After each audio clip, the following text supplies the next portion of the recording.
चलिए ध्यान देते हैं कि जिस टॉपिक को जहां पर अपने पीछे क्लोज किया था उसके आगे की बात था। टॉपिक अपने क्या चल रहा था, रिसोर्सेज चल रहे थे, स्रोत चल रहे थे कि जिनके माध्यम से हमें अपने प्राचीन इतिहास की जानकारी हुई। जैसे हमने आपको बोला कि इतिहास होता क्या है, थोड़ा सा बार बार टाइटल माइंड में याद रखा करें तो टॉपिक अपने आप समझ में आना स्टार्ट हो जाता है। टाइटल हमारा क्या चल रहा है, इतिहास चल रहा है, इतिहास में भी क्या चल रहा है, प्राचीन इतिहास चल रहा है, और आपको अपने वर्तमान जीवन से भी जोड़ के चलना चाहिए, क्योंकि प्राचीन जो इतिहास है एक तरह से वो हमें विरासत में मिला है जो वर्तमान में कार्य करने का डायरेक्शन देता है कि हमें कैसे कार्य करना चाहिए। यदि प्राचीन चीज हम याद नहीं रखेंगे तो वर्तमान में कभी अच्छा कार्य नहीं कर सकते हैं। जैसे आज भी हमने आपकी क्लास स्टार्ट की तो सबसे पहले प्राचीन में गए ना, भूतकाल में गए, मैंने बताया कल यहां पढ़ाया था और वहीं से आज हमने आगे पढ़ाना क्या कर दिया, स्टार्ट कर दिया। तो इसका मतलब भूत ही वर्तमान में डायरेक्शन देता है भविष्य के कार्य करने के लिए। तो वही चीजों को जिसकी याददाश्त बेटर होगी उसको सारी चीज समझ में आने लगी, इसलिए शुरुआत वहीं से करना पड़ती है। तो स्रोतों की बात की जा रही थी, रिसोर्सेज की बात की जा रही थी, जिसके माध्यम से हमें प्राचीन सोसाइटी की जानकारी लग रही थी कि उस समय कैसा कल्चर था, कैसी संस्कृति थी, कैसी सामाजिक व्यवस्था थी, कैसी आर्थिक प्रणाली थी, कैसी राजनीतिक व्यवस्था थी, कैसी वैज्ञानिक व्यवस्था थी, कैसा व्यापार चलता था। तो सारी चीजों की जानकारी हमें कुछ इस रिसोर्सों के माध्यम से पता लगती है। तो जिसमें से अगला रिसोर्स जो हमारा आता है वो हमारा आता है कि आपका क्या आता है, लिटरेरी रिसोर्सेज, साहित्यिक स्रोत।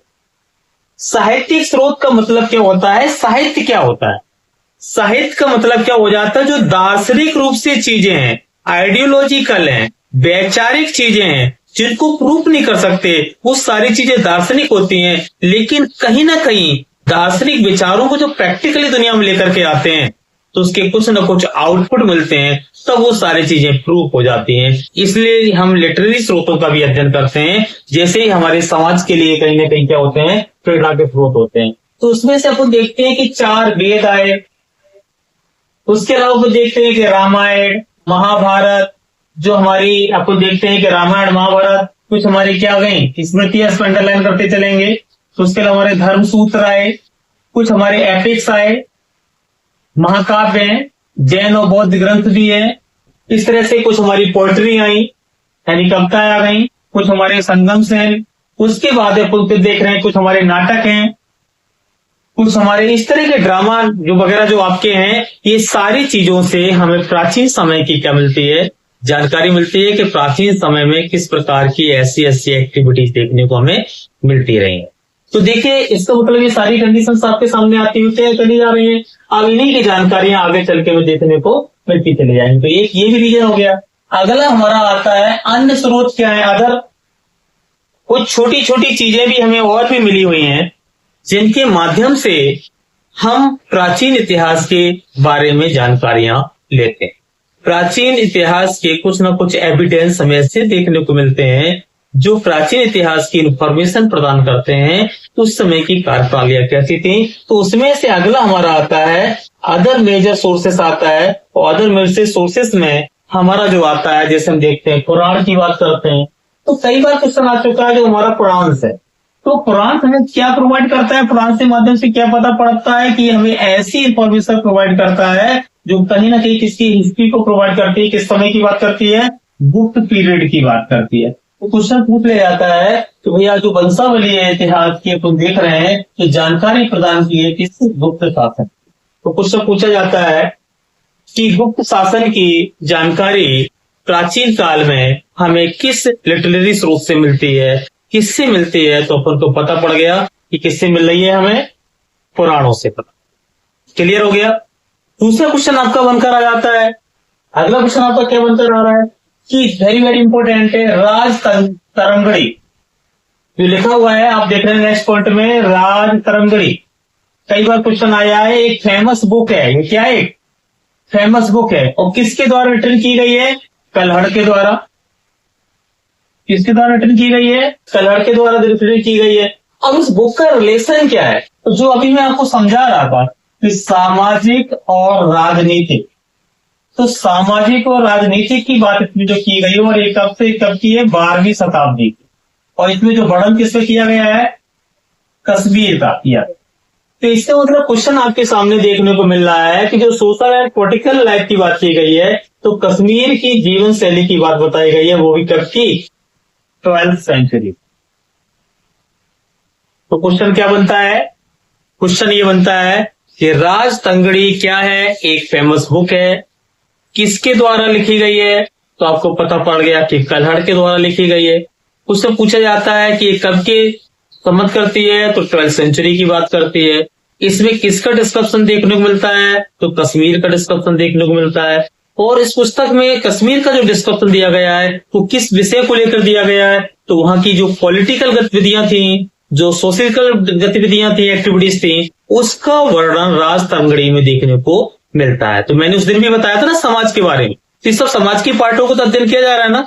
अब जैसे इसमें लिखा सोशल, तो यानी सामाजिक क्षेत्र की बात की गई है। तो समाज में क्या होता है, विवाह, परिवार, नातेदारी। हम देखते हैं कि हमारे मैरिज की बात की जाती है, हमारे किनशिप्स की बात की जाती है, हमारी फैमिली की बात की जाती है। तो इसका मतलब उस समय फैमिली वगैरह रही, उसका अध्ययन किया गया। दूसरा पॉलिटिकल, शासन करने की प्रणालियां, कैसे पॉलिसी बनती थी, कैसे एडमिनिस्ट्रेशन होता था, कैसे प्रशासन किया जाता था। तो उस समय की कश्मीर की सारी जानकारियां यानी कल्हड़ ने अपनी पुस्तक राज तंगड़ी में क्या कर दिया, डिस्क्राइब कर दिया। तो इसका मतलब यहां से कोई क्वेश्चन जीके का आएगा, आपका आंसर लग जाएगा। कई बार क्वेश्चन पूछा जाता है कि भैया राज तंगड़ी का संबंध किससे है, तो कल्हड़ से है। इसमें किसका डिस्कशन है, कश्मीर की जीवन शैली का डिस्कशन है। उसमें भी किसका डिस्कशन किया गया, सामाजिक और पॉलिटिकल का डिस्कशन किया गया। किस समय की पुस्तक बिलोंग करती है, तो 12th सेंचुरी की क्या करती है, बिलोंग करती है। इस तरह से इस फैक्ट से भी हमें प्राचीन इतिहास की जानकारी कहीं न कहीं देखने को मिलती है। अगला अपन आते हैं कि अगला अपन देखते हैं संगम साइट। एक हमारा कौन सा साइट है, संगम साइट।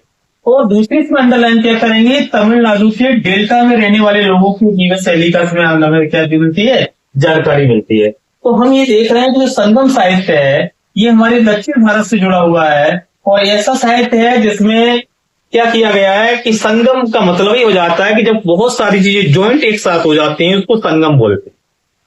मतलब जब एक से ज्यादा चीजें आपस में मिलती हैं तो उसको क्या बोल दिया जाता है, संगम बोल दिया जाता है। तो यानी संगम साहित्य के अंतर्गत किसका अध्ययन किया गया है, तमिलनाडु के एक प्लेस है, डेल्टा है, वहां के रहने वाले लोगों की जीवन शैली का अध्ययन किसके अंतर्गत किया गया है, संगम साहित्य के अंतर्गत किया गया है। तो कई बार क्वेश्चन पूछा जाता है कि संगम साहित्य का संबंध किससे है, तो डेल्टा में रहने वाले लोगों से है। डेल्टा कहां पड़ता है, तमिलनाडु पड़ता है। एरिया किसको बिलोंग करता है, दक्षिण भारत को बिलोंग करता है। तो ये भी साहित्यिक स्रोत कहीं ना कहीं हमारे प्राचीन इतिहास की क्या करते हैं, बातें करते हैं। तो यहां से भी क्वेश्चन आपका पूछा जाएगा, तो वहां भी आप बता सकते हैं कि भैया हमारा संगम साहित्य है, तो संगम साहित्य में किसका अध्ययन किया गया है, तो डेल्टा में रहने वाले लोगों का अध्ययन किया गया है। डेल्टा कहां पड़ता है, तमिलनाडु में पड़ता है, और ये किसको बिलोंग करता है, दक्षिण भारत को बिलोंग करता है। तो यहां से भी आपके जीके क्वेश्चन कैसे हो गए, तैयार हुए।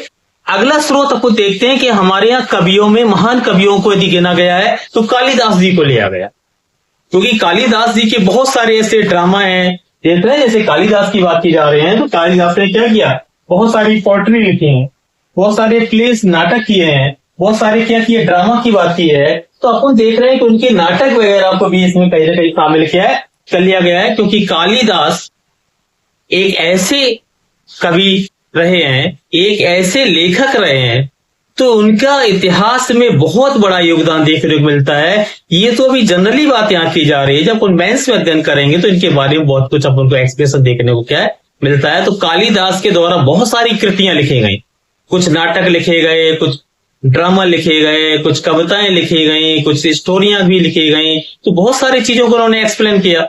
उनमें से इनके जो सबसे फेमस है वो अभिज्ञान शकुंतलम।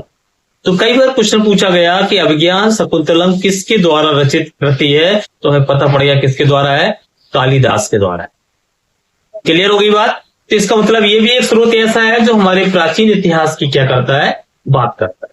तो यहां से आपके फैक्ट क्लियर हो रहे हैं। अब जैसे कालिदास की बात आती है, तो कालिदास के क्यों पढ़ते हैं हम, कालिदास से हमें क्या शिक्षा मिलती है, कालिदास की जीवन शैली के बारे में थोड़ा सा यदि हम सुन लें तो हमें कहीं ना कहीं हमें एक प्रेरणा का स्रोत बनता है। वो कैसे, यदि कालिदास के इतिहास में अपन जाते हैं तो उनके ऊपर एक छोटा सा लेख है, या बोल सकते हैं कि एक तरह से जीवन शैली की एक हास्य कहानी मान लो, जो इनको विद्वान बनाती है।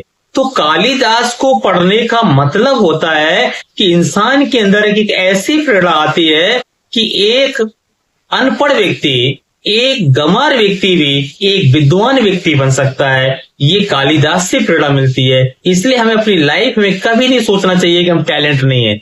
जिस दिन चाहो वो टैलेंट बनने के लिए, उसी दिन टैलेंट बन जाओ। जैसे इनके बारे में एक लेख है कि कालिदास जी क्या करते थे, भैंस चराया करते। गांव का व्यक्ति क्या होता था, जो मंदबुद्धि के हुए करते थे, वो क्या करते थे, उनको इसीलिए गांव में रखा जाता था। भैंस, गाय, बकरी वगैरह उनको दे दी, जाओ चरा लाओ, या लकड़ी बकरी लेकर आओ तो भोजन बने। उन्हीं में से हमारे कालिदास शामिल थे। तो कालिदास जाकर के लकड़ियां बकरियां क्या है चला, वो लकड़ियां वगैरह लाते थे और भैंस वगैरह चराते थे। एक दिन क्या हुआ कि एक राजा था, उसने सभी लोगों को निमंत्रण दिया, विद्वानों लोगों को, और अपनी बेटी की शादी करना चाहता था। उसकी बेटी बहुत पढ़ी लिखी, बहुत विद्वान थी, और जब उसकी बेटी काफी विद्वान थी, विदुषी थी, तो उसके लिए उसने कहा कि एक काम करते हैं कि हम एक ऐसा सम्मेलन करते हैं जिसमें सभी को बुलाएंगे और एक संवाद कराएंगे ज्ञान का। उस संवाद में जो हमारी बेटी को हरा देगा, उसके साथ हम क्या कर देंगे, विवाह कर देंगे। ठीक है भैया, बुलाया। देश के बड़े बड़े विद्वान आए। सारे विद्वान जब आए तो विदुषी के साथ में कहीं ना कहीं क्या होने लगा, संवाद होने लगा। और जब संवाद होने लगा तो सारे विद्वान हार गए, क्योंकि उन्होंने क्या किया कि जैसे एक उंगली उठाई तो लोग जवाब नहीं दे पाए, क्योंकि उन्होंने कहा था कि जो भी हम संवाद करेंगे वो कैसा करेंगे कि इशारों में बात करें। तो बड़े से बड़े विद्वान गए और इस बात को क्या है नहीं समझ पाए। तो राजा ने उनकी सबकी इंसल्ट कर दी। उन्होंने कहा कि हमारी बेटी का तो विवाह ही नहीं होगा, कोई भी विद्वान नहीं है, सब तुम्हारी क्या निर्लजता है। उसके बाद में सारे विद्वानों को बुरा लगा, बड़ा दुखी होकर के वो चले आ रहे थे सोचते हुए इस राजा से हमें बदला लेना है, इसकी बेटी का विवाह ऐसे पर्सन से कराएंगे जो बिल्कुल ही गंवार हो, मंदबुद्धि का हो। तो चलते चलते रास्ते से जैसे निकल रहे थे, एक पेड़ के नीचे से निकले तो उन्हें देखा कि आवाज आ रही है खटखट के। जैसी आवाज खटखट की आ रही तो उनका मन ऊपर की ओर गया। जैसे उन्हें आंखों से देखा तो एक पर्सन पेड़ की डाली को काट रहा था, और जिस डाली पर बैठा था उसी डाली को काट रहा था। तो उनने देखा, उन्हें कहा वहां मूर्ख, इससे बड़ा मूर्ख तो शायद कोई नहीं मिलेगा। तो वो लोग रुके और उन्होंने उनसे कहा कि आप ये क्या कर रहे हो। तो उन्होंने कहा तुम्हें दिखाई नहीं दे रहा कि मैं क्या कर रहा हूं। तो उन्होंने कहा ठीक है, महामूर्ख है। उन्होंने कहा एक काम करते हैं कि जो मंद बुद्धि के लोग होते हैं उन्हें शादियों का लालच बहुत होता है। उन्हें लगता है कि अगर शादी कोई हमारी करवा देगा तो सारे काम करेंगे। आज भी अपन देखते हैं, कहीं जाओ गांव वगैरह में ऐसे लोग मिल जाते हैं जो शादी के लालच में सारे काम करते रहते हैं। तो उन्होंने कहा शादी करोगे, बोला कर लेंगे। तो उन्होंने कहा नीचे आओ। तो फटाक दी ने वो डालियों को पकड़ करके नीचे उतर आए। उन्होंने पूछा कि ये बताइए कि तुम जिस डाली पर बैठे थे उसको क्यों काट रहे थे। उन्होंने कहा अरे महामूर्खो, तुम इतना भी नहीं पता कि जितना टाइम हमने चढ़ने में लगाया उतना टाइम हम उतरने में लगाएंगे क्या। तो वो समझ गए कि महामूर्ख है। तब उन्होंने उनको लेकर के उन्होंने कहा तुम्हारी शादी एक शर्त पर होगी, हम ले चल रहे हैं राजा के दरबार में, आप वहां कुछ बोलेंगे नहीं, सारे जवाब हम ही लोग देंगे और आपका विवाह हो जाएगा। उन्होंने कहा ठीक है भैया। राजा के यहाँ लेके पहुंचे। उन्होंने कहा हमारे गुरु आए हैं और हमारे अब गुरु विवाद करेंगे और हम तो क्या है जीत नहीं पाए। उन्होंने कहा ठीक है, लेकिन उन्होंने कहा कि गुरु हमारे इशारे में जवाब देते हैं। राजा ने कहा ठीक है। बुलाया गया विदुषी को। जब बुलाया गया संवाद होने लगा। उन्होंने एक उंगली उठाई, उन्होंने दो उठा दी, उन्होंने दो उठाई, उन्होंने तीन उठा दी, उन्होंने चार उठाई, उन्होंने सिंगट दिखा दिया। उन्होंने सक्सेस कर दिया और कालिदास की माला डाल दी। जब कालिदास की माला डाल दी तो जो बड़े बड़े विद्वान थे वो भी बड़े चकित हो गए कि इसने कैसे जवाब दे दिया जिसको मैं नहीं दे पाया। तो उन्होंने मौका निकाल करके कालिदास को पास में बुलाया, क्योंकि उनको बोला गया था कि मौन रहते बोलते नहीं है। तो जब बाहर बुलाया, पूछा कि तुमने जवाब कैसे दे दिया। कि मैंने कोई जवाब नहीं दिया। उसने कहा मुझे एक भैंस दे देना, मैंने कि दो ले लेना। उसने कहा कि दो दे देना, तो मैंने कि तीन ले लेना। कि वो बढ़ते ही चले जा रहे तो मैंने कि मुझे नहीं चाहिए, सिगरेट मैंने दिखा दिया। विदुषी से पूछा गया तो उन्होंने कह दिया कि मैंने बोला सूर्य चंद्रमा एक होता है, उन्होंने कहा नहीं दो होते हैं। तो इस प्रकार से उन्होंने सबके लॉजिक, एक विद्वान की वजह से लॉजिक था और एक मंदबुद्धि की वजह से लॉजिक था। विवाह हो गया। एक दिन क्या हुआ, जब विवाह हो चुका और बोला गया था कि कालिदास जी कभी बोलते नहीं है, महल में रहने लगे और गांव का रहा व्यक्ति जैसे वहां से ऊंट निकले इन पे रहा नहीं गया, उनने कह दिया उठ रहे। उनकी पत्नी को गुस्सा आ गया। उनने कहा कि मेरे साथ तो बहुत बड़ा छल हुआ। पहली बात तो ये व्यक्ति बोलता नहीं था, बोल गया, और दूसरा जब भी बोला तो ये गलत बोला, क्योंकि संस्कृत में उसड़े बोलते हैं। जो उठरे बोला तो उसका मतलब समझ गए कि अनपढ़ व्यक्ति है, पढ़ा लिखा पर्सन नहीं है, और उन्हें गुस्सा आ गया। और जैसे उन्हें गुस्सा आ गया तो उन्होंने क्या कर दिया, अपने वहां से महल से धक्का दे दिया और ये सीढ़ियों से गिरते हुए नीचे आए, और जहां काली देवी का मंदिर था तो वहां पर इनकी जिब्बिया कट जाती है, और जैसी जिब्बिया कट जाती है तो काली देवी खुश हो जाती हैं, और जैसी काली देवी खुश होती हैं तो कहती हैं वरदान मांग लो। इनको लगा कि ये पूछ रहे हैं किसने मारा, तो इन्होंने बोला कि विदुषी बोल रहे थे, निकल गया विद्या, तो उन्हें तथास्थ कह दिया। उसी दिन से ये विद्वान बन गए और इनका नाम काली दास पड़ गया। तो इस तरह की इनके विषय में कुछ छोटी छोटी स्टोरियां हैं। जब उनको डीपली पढ़ेंगे आगे चल के तो इनको पढ़ने में काफी कुछ इंटरेस्ट आता है कि उसके बाद फिर उन्होंने समाज की प्रेरणा के लिए बड़ी बड़ी रचनाएं क्या है कर डाली, जिसमें से अभिज्ञान शकुंतलम की बात की जाती है। तो ये कालिदास के बारे में कुछ हिस्ट्री थी। तो यहां से आपको पता पड़ गया कि भैया कालिदास का क्या वर्किंग रही है। नेक्स्ट में अपन देखते हैं। अब अगली बात आती है, अपन इनमें से देखते हैं अगली कंडीशन। अपन देखते हैं कि अब इसी से क्या होता है कि जब हमने अपने प्राचीन इतिहास की जानकारी की, तो प्राचीन इतिहास की जानकारी के लिए हमने दो प्रकार के रिसोर्सों का अध्ययन किया। जो दो प्रकार के रिसोर्सेस थे, जो दो प्रकार के स्रोत थे, एक में हमने इंडियन रिसोर्सेस को इन्वॉल्व कर दिया, एक में हमने फॉरेन रिसोर्सेस को इन्वॉल्व कर दिया। क्योंकि कुछ भारतीय सिस्टम के माध्यम से प्राचीन इतिहास का अध्ययन लगाया, कुछ विदेशी भी कारण ऐसे रहे हैं, विदेशियों के भी सिस्टम ऐसे रहे हैं जिनसे अध्ययन करके हमने लगाया कि हमारा प्राचीन समय का समाज कैसा था। तो अब दूसरा जो इसमें आता है वो आता है विदेशी विवरण। तो विदेशी विवरण यानी फॉरेन अकाउंट्स की बात करते हैं, तो विदेशी विवरण से भी हमें जानकारी लगती है कि हमारा प्राचीन इतिहास किस प्रकार का था। तो उसमें से जैसे आपको देखते हैं कि इतिहासकारों में अगर आपको देखा जाता है तो अकाउंट क्या देखते हैं, कुछ ग्रीक से जानकारी लगती है, कुछ रोमन्स से जान लगती है, कुछ चाइनीज पीपल से लगती है। मतलब तीन प्रकार के सोसाइटी के लोग जो इंडियन में आए थे, उनके माध्यम से हमें पता पड़ता है कि भारतीय प्राचीन इतिहास का स्वरूप कैसा था। तो जिनमें से पहला देखते हैं जो आपने यहां आता है, सिकंदर का आक्रमण।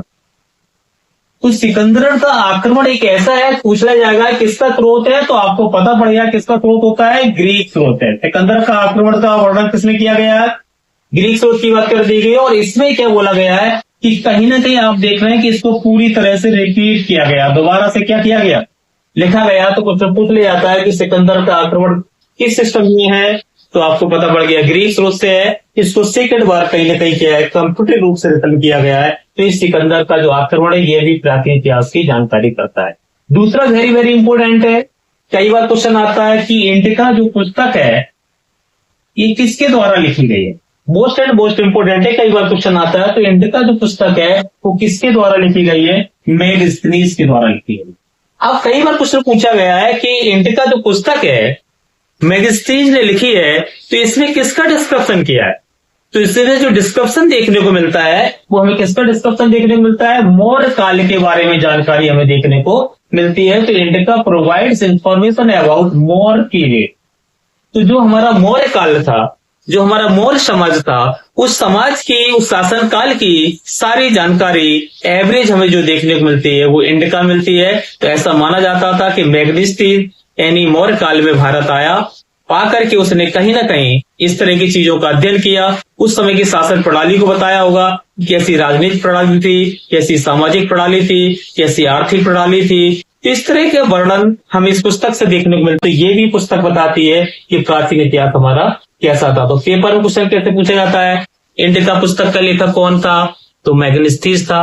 दूसरा क्वेश्चन क्या पूछा जाता है कि इंडिका पुस्तक में किस पीरियड का वर्णन किया गया है, तो आपको पता पड़ गया कि मौर्य पीरियड का वर्णन इंडिका पुस्तक में देखने को हमें क्या है मिलता है। अगली कंडीशन आती है, नेक्स्ट हम देखते हैं कि अगला हमारा कौन सा आता है, नेचुरल हिस्टोर का। तो हम ये देखते हैं कि नेचुरल हिस्टोर का जो पुस्तक है वो किसके द्वारा लिखी गई है, प्लिनी के द्वारा लिखी गई है। तो इसका जो लेखक कौन हो गया, प्लिनी हो गया। आप कभी कभी से पूछ जाता, अंडरलाइन कर लेना, भारत और रोमन साम्राज्य का जो लेखा जोखा है उसका वर्णन इसमें देखने को मिला, वो भी कैसा, व्यापार का असंतुलन वाला, डिसबैलेंस वाला। इसका मतलब आपने देखा कि प्लिनी नेचुरल जो हिस्टोर का की बात करता है उसमें वर्णन किसका दिया गया, जो अकाउंट्स ऑफ ट्रेड का, व्यापार की बात की गई। और लेकिन इसमें मेन इंपोर्टेंट बात ध्यान रखना, imbalance between India and Roman Empire, ध्यान दीजिए। तो अगली जो अपने स्रोत की बात की जाती है तो अपन देख रहे हैं कि हमारी जो नेचुरल हिस्टोर का है, क्वेश्चन कैसे बनते हैं इसको ध्यान में रखेंगे। नेचुरल हिस्टोर का पुस्तक का लेखक कौन है, तो प्लिनी हो गया। दूसरी क्वेश्चन बात में आपसे पूछी जाती है कि इस पुस्तक में किसका वर्णन देखने को मिला गया है, तो व्यापार का वर्णन देखने को मिला गया है। जैसे आज भी हमारे व्यापार चलते हैं, भारत आज भी कहीं रूस से व्यापार कुछ कर रहा है, कुछ अमेरिका से कर रहा है, कुछ चाइना से कर रहा है, कुछ किसी कंट्री से कर रहा है। तो व्यापार कल भी हो रहे थे, आज भी हो रहा है और आगे भी होते रहेंगे। तो पहले भी व्यापार होते थे, इसका वर्णन किसमें देखने को मिला, नेचुरल हिस्टोर का में। और वो भी किसके बीच में व्यापार का वर्णन किया गया है, तो भारत और रोमन साम्राज्य का जो व्यापार होता था उसका वर्णन नेचुरल हिस्टोर का पुस्तक में उसका डिस्क्रिप्शन देखने को मिलता है। लेकिन कहीं ना कहीं जो व्यापार चल रहा था उसका जो लेखा जोखा था वो सक्सेसफुल नहीं था, इम्बैलेंस था, यानी असंतुलित था। जो एक संतुलन में बैलेंस में होना चाहिए था वो बैलेंस की बात ना होकर के आपकी कैसी कर दी, इम्बैलेंस की बात कर दी गई। तो क्वेश्चन पेपर पूछा जाता है नेचुरल हिस्टोर का पुस्तक का लेखक कौन था, प्लिनी हो गया। क्वेश्चन पूछा जाता है भारत और रोमन साम्राज्य का वर्णन किस पुस्तक में देखने को मिला है व्यापार का, तो आपको पता पड़ गया नेचुरल हिस्टोर का में देखने को मिला है। आपको पता पड़ गया कि जो हमारा बैलेंस था ये बैलेंस था, जो व्यापार हो रहा था वो संतुलित था या असंतुलित था। तो हमें पता पड़ गया जो हमारे बीच में ट्रेड हो रही थी वो असंतुलित थी। तो एक लाइन से कई प्रकार के क्वेश्चन आपके क्या हो रहे हैं, क्रिएट हो रहे हैं। तो इस तरह से आप इसमें से भी क्वेश्चन को क्या कर सकते हैं, निकाल सकते हैं। अगला आपका आता है, बहुत इंपॉर्टेंट है, कई बार क्वेश्चन आ चुका है कि हमारे यहाँ कुछ अपन ने देखे कि ग्रीक से आए, कुछ रोमन से हैं, अब अगला आ रहा है चाइना से। तो नाम से स्पष्ट हो जा रहा है फान। तो ये एक बौद्ध यात्री था जो भारत में आया, किस काल में आया, गुप्त काल में आया। तो इसका मतलब जो कई बार क्वेश्चन पूछा जाता है कि फान कौन था, एक चीनी यात्री था और वो भारत में आया, किस शासन काल में आया, तो आपको पता पड़ गया गुप्त काल में आया। तो इसका मतलब फान की सिस्टम से हमें कुछ ना कुछ अपने प्राचीन इतिहास की जानकारियां लगती हैं। ध्यान रखेंगे जो चीन के लोग होते हैं उनके नाम ही इस प्रकार के होते हैं। तो इनके नामों में आप देखते हैं इंग विंग सिंग कुछ ना कुछ लगा हुआ मिलता है। उसके पीछे रीजन क्या होता है, तो इनका नामकरण होता है। जब बच्चा पैदा होता है तो इनके यहाँ थाली पटकी जाती है और थाली जो पटकी जाती है उसकी आवाजें आती हैं, जो लास्ट आवाज आती है वही जो समझ में आ जाती है, उसी के बेस पर इनका नामकरण क्या है, कर दिया जाता है। तो इनके यहाँ की नामकरण की जो प्रणाली है वो थाली पटक के की जाती है। तो जैसी थाली पटकेंगे उसकी खन खन की जो आवाज आती है, आवाजें लास्ट तक जाती चली जाएंगी। जो लास्ट आवाज जो समझ में आएगी उसी आवाज के नाम पर इनके यहाँ के क्या होता है, नामकरण होता है। तो ये भी आपको पता पड़ गया कि चाइना लोगों के नाम इस प्रकार के क्यों होते हैं, क्योंकि इनके नामकरण की जो प्रणाली है वो थाली पटक करके क्या होती है, की जाती है। इसलिए आप देखते हैं कि खान, हवेन, इत्सांग इस तरह से होते हैं, नामों के देखते हैं, इस तरह के वर्णन देखने को हमें क्या है, मिलते हैं। तो आपको ये पता पड़ गया कि खान कैसा यात्री था, एक बौद्ध यात्री था। और बौद्ध यात्री था तो इसके इस काल की जानकारी इसके माध्यम से मिलती है, गुप्त काल की जानकारी। अगला क्वेश्चन आता है हमारा, अगर नेक्स्ट क्वेश्चन को देखते हैं, ये भी बहुत इंपॉर्टेंट है क्योंकि नेक्स्ट आया इत्सेंग जिसको बोलते हैं, हवेन इत्सेंग या सांग लिख के आया, इसमें इत्सेंग भी लिख करके आएगा, नाम से आपको पता पड़ जाएगा। तो आप ये कई बार क्वेश्चन आ चुका है कि जो हवेन इत्सेंग था ये भी एक चीनी यात्री था। क्वेश्चन पूछा जाता है क्या था, कई बार आ चुका है, वेरी वेरी इंपॉर्टेंट। ये लगभग सारे एग्जाम्स में आ चुका है कि जो इत्सेंग था वो कौन था, एक बौद्ध यात्री था। इसने भारत का दौरा किया, किसके शासन काल में किया, राजा हर्षवर्धन के शासन काल में किया। और कब आया था, नालंदा विश्वविद्यालय की जो जानकारी है वो भारत का पूरा विवरण इसमें क्या करती है, वर्णन करती है। तो आपको कई बार क्वेश्चन आ चुका है कि जो इत्सेंग था वो कौन था, चीनी यात्री था, चीन से आया हुआ था, उसने यहां भारत में आया किस विश्वविद्यालय में देखा अध्ययन किया? नालंदा विश्वविद्यालय उससे जुड़ा हुआ है। किसके शासनकाल में आया? तो आपने देख लिया हर्षवर्धन के शासनकाल में ये भारत में क्या है आया हुआ था। और कैसा यात्री था? बौद्ध यात्री था। तो याद करने का तरीका ऐसा होता है, जैसे आपको याद करना है तो पहले थ्योरी को रीड किया करें। थ्योरी रीड करने के बाद 2 मिनट सोचा करें कि हमने क्या पढ़ा। जैसे आपके नाम में पहले दिमाग में डालें इत्सेंग, अब आप सोचो कि जो हवेन इत्सेंग था इसके बारे में क्या जानते हैं। तो हवेन इत्सेंग तो सोचो कि तो एक चीन था, तो एक वर्ड क्या जुड़ गया? चीन। दूसरा पड़ गया धर्म कौन सा? तो बौद्ध हो गया। तीसरा पड़ गया कि राजा कौन सा जुड़ा था? तो हर्षवर्धन जुड़ा था। चौथा क्या हो गया? नालंदा विश्वविद्यालय जुड़ा था। तो इसका मतलब आपने जैसे ही इत्सेंग वर्ड दिमाग में आया तो इत्सेंग से जुड़ी हुई 4 बातें आपके माइंड में आ गई, पेपर में कोई क्वेश्चन बनेगा, याद हो गया। तो याद करने की कोई ज्यादा जरूरत पड़ती है क्या? नहीं पड़ती है। सिर्फ ऐसे ही करके याद करते हैं। जैसे अपन देखते हैं ना, अपने दोस्त को मिलते हैं, पूछते हैं बेटा तुम कहाँ रहते हो भाई, पापा क्या करते हैं, कौन सा मोहल्ला है, कौन से कॉलेज पढ़ते हो, सब याद हो जाता है। इसी प्रकार से जीएस को स्टडी करने का यही तरीका होता है कि उसको अप्लाइड करके अपने ऊपर पढ़ें। जैसे इत्सेंग की बात आई तो मैंने बता दिया कि उससे बौद्ध जुड़ा है, विश्वविद्यालय नालंदा जुड़ा हुआ है। आप देख रहे हैं कि राजा हर्षवर्धन जुड़ा हुआ है। वर्ण किसकी बात की गई? भारत के वर्ण की बात कर दी गई। और देश कौन सा जुड़ा हुआ है? चीन जुड़ा हुआ है। कहां से आया था? चीन से आया हुआ था। लो, अब जब भी इत्सेंग से कोई भी क्वेश्चन आएगा तो आपको ऑटोमेटिक याद हो जाएगा। तो स्टडी करने का एक तरीका सीखें। आप उसको बार बार स्टडी यदि इस तरह से करते हैं तो तनाव आता है। जो मैंने आपको तरीका बताया है, जितना पढ़ो फिर उसको उतना सोचो कि जो हमने पढ़ा है उसमें हमें क्या क्या दिमाग में माइंड में सेट बात आ रही है। फिर जैसी ही माइंड में एक बार सेट बात आ जाएगी और जो भूलो तो फिर दोबारा उसकी रीडिंग कर लो और फिर एक बार सोच लो। यदि तुमने ये प्रोसेस से स्टडी की तो आपको लॉन्ग टाइम तक डेटा क्या रहेगा? माइंड में याद रहेगा और पढ़ने में भी इंटरेस्ट रहेगा। और यदि इस तरह से आप जिस तरह से लेंथी स्टडी करते हैं, पढ़ते जाते हैं तो ओवरराइट डाटा होता वो चला जाता है, पुराना भूल जाते हैं, नया याद रहता है, तो फिर हमें डिप्रेशन आना क्या हो जाता है? स्टार्ट हो जाता है। तो इसमें टेक्निक्स के माध्यम से पढ़ने की क्या करें? आदत को, हैबिट को क्या करें? डालें। तो मेरे हिसाब से इत्सेंग के बारे में भी आपको जानकारी कहीं ना कहीं क्या है हो गई होगी। तो ये भी कहें कि हमारे प्राचीन इतिहास की क्या करता है? बात करता है। इसके बाद अपना जो आएगा वो क्या आएगा? अपना नेक्स्ट में अपन देखेंगे तो अपन को कहीं ना कहीं अब अपना पाषाण युग की बातें की जाएंगी कि भारतीय पाषाण युग जो है उसके बारे में अपन देखेंगे कि मानव सभ्यता की प्राचीनतम यात्रा को अपन देखेंगे। उसमें देखें कि ह्यूमन सिविलाइजेशन की जो बातें की जाएंगी। तो अगले टॉपिक में अपन किसको पढ़ना है कि भैया भारतीय जो पाषाण युग था, जो इंडियन स्टोन एज थे, इसको क्या कर दिया गया? एक अच्छे से अध्ययन करने के लिए इसको 3 कैटेगरी में डिवाइडेशन कर दिया। 3 कैटेगरियों बांटने से क्या हो गया कि समय के अध्ययन को सही तरीके से कर लेंगे। थोड़ा ध्यान दिया करो, हर चीज हमें एक जीवन जीने की स्टाइल सिखाती है। जैसे इंसान ने अपने समय को 3 भागों में बांट लिया। कौन सा? भूत, वर्तमान, भविष्य। तो जब हम वर्तमान में खड़े होते हैं तो अपने भूत में जाते हैं और अपने भविष्य में जाते हैं।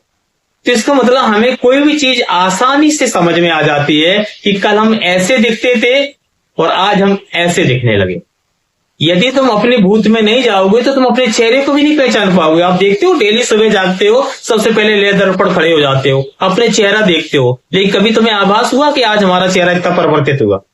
लेकिन जैसे तुम अपने भूत में जाते हो, भूतकाल के अपनी फोटो को देखते हो तो बोलते हो अरे यार पहले तुम ऐसे दिखते थे और आज हम ऐसे दिखने लगे। तो किसी चीज को अच्छे से समझना है तो उसको कैटेगरीज में डिवाइडेशन करना हमारे लिए बहुत आवश्यक होता है। उसका क्लासिफिकेशन करना बहुत आवश्यक होता है, उसका स्ट्रेटिफिकेशन करना बहुत आवश्यकता होता है। किसी चीज को चरणों में बांट करके यदि हम अध्ययन करते हैं या समझते हैं तो बातें हमें बहुत आसानी से समझ में आ जाती हैं। इसलिए अपन देखेंगे जो हमारा पाषाण युग था, जो भारतीय पाषाण युग को देखा गया, तो जनरली तौर पर अपन ने देखा कि इंडियन स्टोन एज को ब्रॉडली रूप से जो डिवाइडेड कर दिया गया तो कितने पार्टों में किया गया? यानी 3 पार्टों में हम देख रहे हैं उसको डिवाइडेशन देखने को क्या है? 3 कैटेगरीज मिली। और 3 कैटेगरी मिली, उसके नाम क्या क्या रख दिए गए तो आपको पता पड़ गया। एक को बोलते हैं पुरापाषाण युग, दूसरे को बोलते हैं मध्य पाषाण युग और तीसरे को बोलते हैं नव पाषाण युग। यानी आपको सारे नाम लिखे गए हैं, पैलियोलिथिक एज, मेसोलिथिक एज और नियोलिथिक एज। मतलब 3 एज में हम इस समाज का क्या करेंगे? अध्ययन करेंगे कि पूरा पाषाण युग में क्या क्या चीजें आई, फिर मध्य में उसमें क्या चेंज हुआ, और फिर उसके बाद जो इनोवेशन हो गया तो नई चीजें क्या आ गई। इस तरह से प्राचीन इतिहास की पूरी जानकारी इन 3 एजों के माध्यम से हमें कंप्लीटली पता क्या लग जाएगी। तो ये टॉपिक आपका नेक्स्ट क्लास में जाकर होगा। आपको इतना पता पड़ गया कि पाषाण युग को कितने भागों में बांटा गया, 3 भागों में बांटा गया, तीनों के नाम आपको पता होना चाहिए। अब एक एक नाम का डिस्कशन अपन नेक्स्ट क्लास में करते हुए क्या करेंगे, चले जाएंगे। क्लियर हो गया? और आप लोग व्हाट्सएप चैनल वगैरह है उसको सब्सक्राइब कर लें, क्योंकि व्हाट्सएप चैनल पर आपका डेली करंट आता है, अपडेट करंट आएगा तो उसकी लिंक डाल दी जाएगी, उसको सब्सक्राइब कर लेना, जिसमें आपको करंट डेली का उसमें मिल जाएगा। बाकी जो दोनों चैनल है, एक मानव बने, एक मानव आईएएस चैनल है, उसमें आपका रिकॉर्डिंग क्लास पड़ी हुई होती है, उसकी भी लिंक डाल दी जाएगी, उसको भी सब्सक्राइब कर लिया करो। कुछ समझ में नहीं आया क्लास में, रिकॉर्डिंग सुनो, उसके बाद समझ में नहीं आया आप क्वेश्चन क्रॉस करो। मतलब कुल मिलाकर के यदि बार बार आप इन चीजों को देखते रहेंगे तो सब्जेक्ट पर आपका कमांड होना स्टार्ट हो जाएगा। तो with words are coming to end, tomorrow we will discuss.